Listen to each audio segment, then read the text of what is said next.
Chapter 49 That separate substances do not see God in his essence by knowing him through their essence. Moreover, we must inquire whether this knowledge or whereby the separate substances and the soul after death know God, through their own essences, suffices for their ultimate felicity. The first thing to be done, in investigating the truth of this question, is to show that the divine essence is not known through such a type of knowledge. In fact, it is possible to know a cause from its effect, in many ways.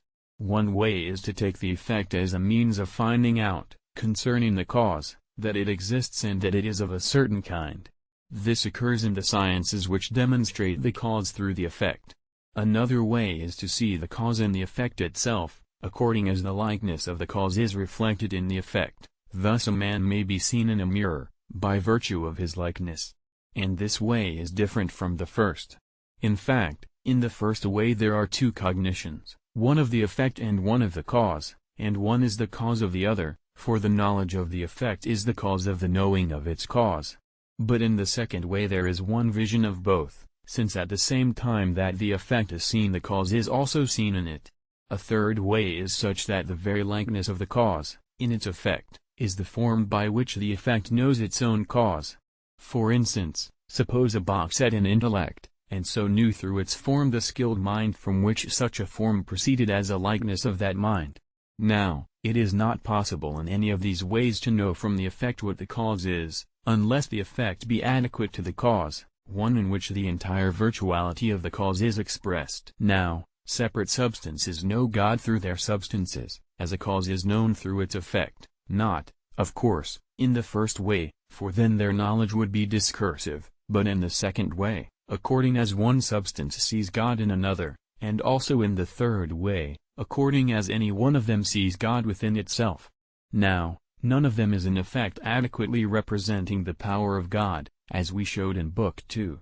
So, it is impossible for them to see the divine essence itself by this kind of knowledge. Besides, the intelligible likeness through which a thing is understood in its substance must be of the same species or, rather, of an identical species, as the form of the house which exists in the mind of the artisan is of the same species as the form of the house which exists in matter, or, rather, the species are identical, for one is not going to understand what a donkey or a horse is through the species of a man.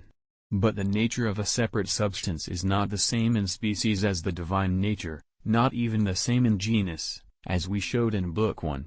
Therefore, it is not possible for a separate substance, through its own nature, to understand the divine substance. Furthermore, every created thing is limited to some genus or species.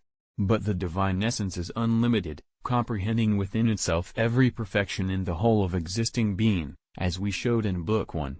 Therefore, it is impossible for the divine substance to be seen through any created being. Moreover, every intelligible species whereby the quiddity or essence of anything is understood comprehends that thing while representing it. Consequently, we call words signifying what such a thing is terms and definitions.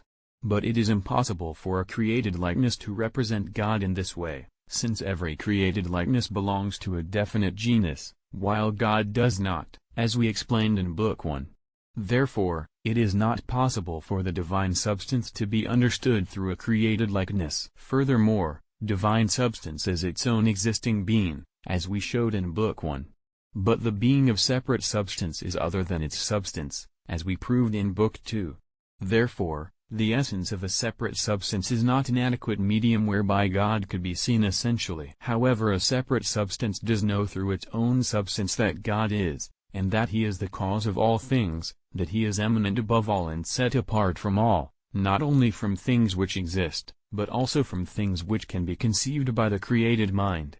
Even we are able to reach this knowledge of God, in some sense, for we know through his effects, that God is, and that he is the cause of other beings, that he is supereminent over other things and set apart from all. And this is the ultimate and most perfect limit of our knowledge in this life, as Dionysius says in mystical theology. We are united with God as the unknown. Indeed, this is the situation, for, while we know of God what he is not, what he is remains quite unknown. Hence, to manifest his ignorance of this sublime knowledge, it is said of Moses that he went to the dark cloud wherein God was. Now, Since a lower nature only touches with its highest part the lowest part of the next higher nature, this knowledge must be more eminent in separate substances than in us. This becomes evident in a detailed consideration. For, the more closely and definitely we know the effect of a cause, the more evident does it become that its cause exists. Now, separate substances, which know God through themselves, are nearer effects and more definite bearers of the likeness of God than the effects through which we know God. Therefore, the separate substance is no more certainly and clearly than we that God is. Again, since it is possible to come in some way to the proper knowledge of a thing by means of negations, as we said above, the more a person can know that a large number of closely related things are set apart from an object, the more does one approach toward a proper knowledge of it.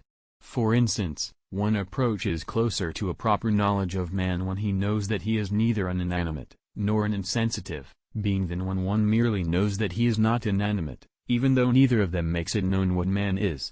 Now, separate substances know more things than we do, and things that are closer to God. Consequently, in their understanding, they set apart from God more things, and more intimately related things, than we do. So, they approach more closely to a proper knowledge of Him than we do, although even these substances do not see the divine substance by means of their understanding of themselves. Also, the more one knows how a man is placed in authority over people in higher positions, the more does one know the high position of this man. Thus, though a rustic may know that the king occupies the highest office in the kingdom, since he is acquainted only with some of the lowest official positions in the kingdom with which he may have some business, he does not know the eminence of the king in the way that another man does who is acquainted with all the leading dignitaries of the kingdom and knows that the king holds authority over them, even though neither type of lower office comprehends the exalted position appropriate to the dignity of the king. Of course, we are in ignorance, except in regard to the lowest types of beings. So, although we may know that God is higher than all beings, we do not know the divine eminence as separate substances do, for the highest orders of beings are known to them, and they know that God is superior to all of them.